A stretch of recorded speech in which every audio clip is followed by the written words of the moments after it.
So this is a V8 Gen 1 Chevy swapped 87 Astro van.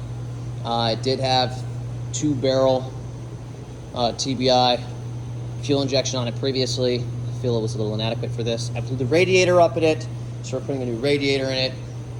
Fan shroud, new electric fan, but that's not all. We're going full Holley Sniper EFI. It's got a new dual plane intake, putting the Holley Sniper EFI on it. We're doing the retro fuel pump at the tank. Okay, so that's why we've got the tank pulled out here. It's going to be cool. We're going to do the Hyperspark kit. I'm going to change the distributor in it. It's going to be all standalone. It's going to be all new. So it should be pretty cool. Put a new water pump in it while we're in here, because why not? This thing should rip. So I'll let you guys know where we're at as we get a little more into it. So stay tuned for more.